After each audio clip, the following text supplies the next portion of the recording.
Recently, we compared two superheroes, Dashing Super Guy and Kirby from Nintendo. In some ways, Kirby lost big. No big hair, no big muscles, no weapons, nothing. All Kirby's got is appetite. Kirby's Dreamland, the thrilling new adventure game on Game Boy. Kirby munches, spits back, and floats, saving glorious Dreamland. He's Kirby, and he packs a mean bite. Kirby's Dreamland only on Game Boy. Today I'm going to be reviewing a kick-ass classic, Kirby's Dreamland for the Game Boy. It was originally released in Japan April 27th, 1992, and only a few months later in August, it would finally come out in North America. I bet you're wondering why Kirby is white on the cover art. It's actually because Masahiro Sakurai, the game's creator, and Shigeru Miyamoto were arguing about what color Kirby should be. Sakurai wanting pink and Miyamoto wanting black. So the developer of the game, they just left it blank so they can decide at a later time. Just imagine if Kirby was like Periwinkle or something. They settled on a stupid color. Glad they went with pink. But anyways, let's jump into the review. I'm going to rate it on a 1 to 5 score on difficulty, soundtrack, and replayability. And obviously if it's fun. I'm going to be using the Game Boy player for this one. A lot of people don't like what it does to the game. Just adds color to it. I prefer this one versus the black and white version. Alright, here we go. Kirby's Dreamland. So basically King Dedede and his minions steal all the food and sparkling stars in Dreamland. So Kirby ends up stepping up to the plate to stop him. If you're looking for a long game that takes a few hours, this isn't it for you. You can probably beat this game within 30 to 40 minutes if you play slow enough. But in a way, it's a fair trade. You get 5 distinct worlds, each one having its own personal flair and charm. Starting with Green Greens, Castle LOLOLO,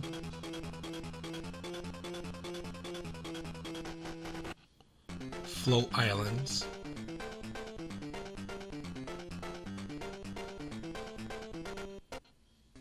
Bubbly Clouds,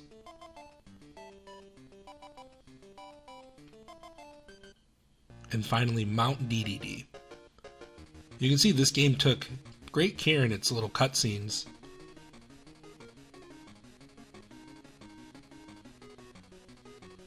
Now this part's pretty badass, just flying through just to kick his ass.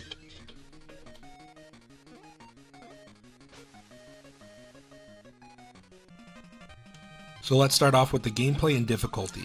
This is Kirby's first game, so there's no copy ability. You basically just jump, suck in enemies, and blow on enemies. You get 3 items that you can use: a bomb, super spicy curry, and a microphone.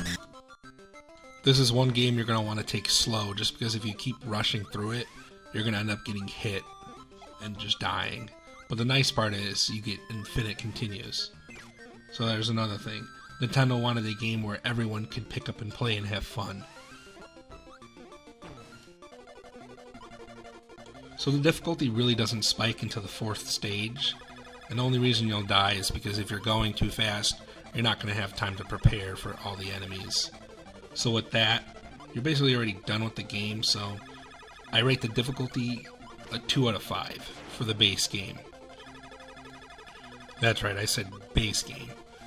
Nothing can prepare you for the shitstorm that comes with the hard mode. And the only way to play that is at the title screen. You press at the same time up and select. You find out there's a hard mode by beating the game once.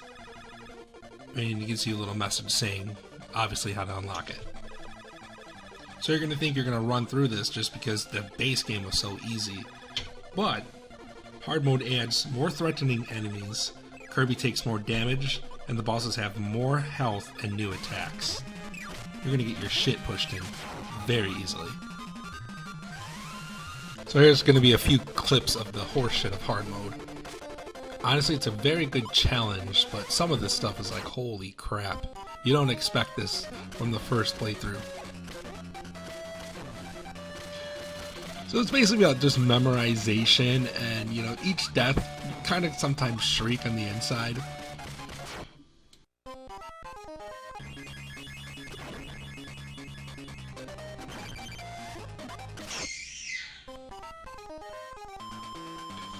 Absolute horseshit.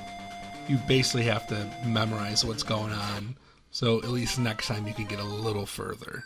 Thank God there is infinite continues. But here's a boss fight that I barely won on my first try.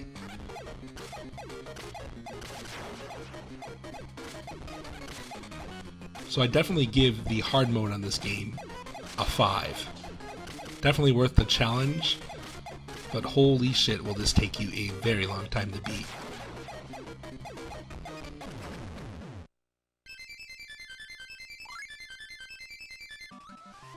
Now let's move on to the soundtrack. This game has many classic melodies that are pretty damn good.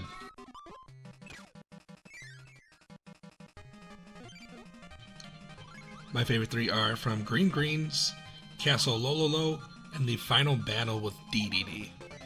Those are each boppin' songs that I don't mind listening to every day.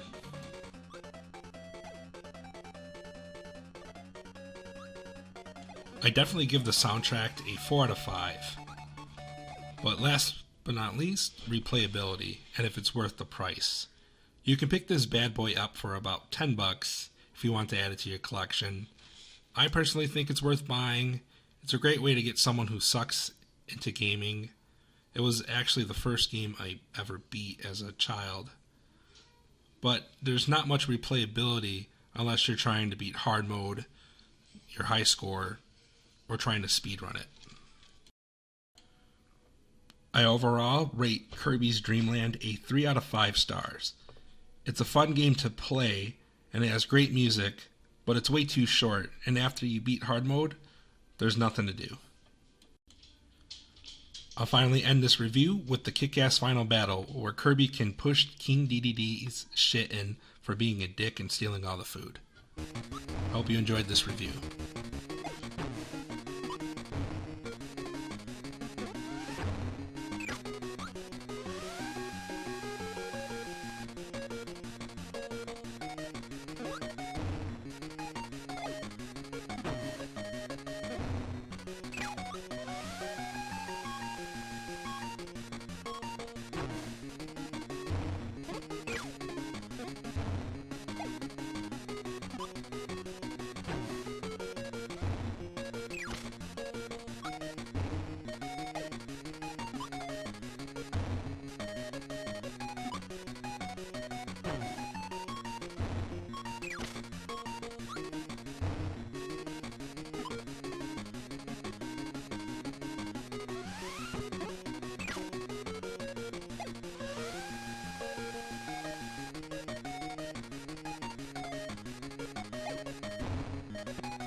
Hopefully you enjoyed the review. I'm not very good at the outro, but yeah.